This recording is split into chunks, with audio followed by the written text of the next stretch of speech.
Si les compois ne comprennent généralement aucun plan, le plus souvent le premier plan à disposition de l'historien est le plan réalisé lors de la constitution du cadastre napoléonien.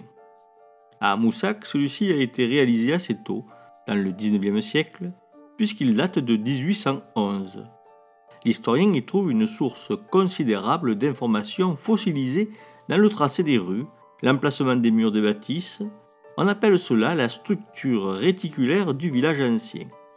Bien évidemment, on devine les remparts avec les tours rondes dont 2 subsistent encore en 1811. C'est le rempart qui fut construit dans la seconde moitié du XIVe siècle et qui fut en partie reconstruit au XVIe.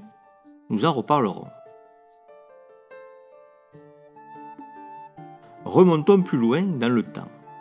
Voici une grande parcelle qui ne détaille pas ces éléments.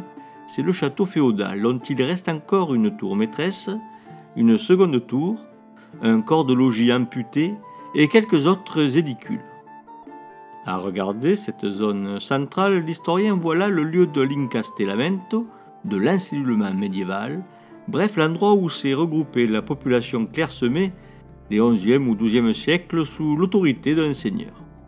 On devine donc les remparts du château féodal tels qu'ils devaient être au XIIe siècle, avec cette ceinture de bâtisses accolées au rempart, ce qui nous indique que l'entrée du château pouvait se faire par le nord.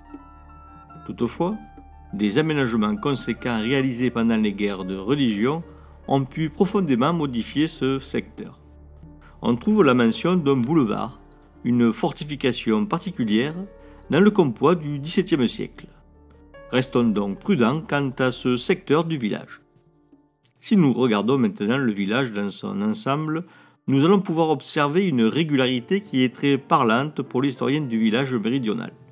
Il s'agit de ce module qui semble se retrouver en plusieurs endroits et que l'on peut même imaginer ici ou ici quelque peu déformé ou complètement effacé par des évolutions dans l'ordre du bâti. Ces modules, qui correspondent à des quartiers de fondation, sont le reliquat et la preuve que le seigneur a loti les alentours de son château pour y attirer de la population et mettre en valeur son terroir. Nous avons un cas de figure tout à fait similaire à Vaison-la-Romaine, où les lotissements sont également flagrants. Là-bas, de l'autre côté du Rhône, il s'agit pour le comte de Toulouse d'attirer, sur les bords de l'Ouvèze, la population agrégée en contrebas autour du castrum de l'évêque avec qui il était en guerre. Ici, à Moussac, de quoi s'était-il agi en cette fin de XIIe et en ce début de XIIIe siècle? De guerre aussi?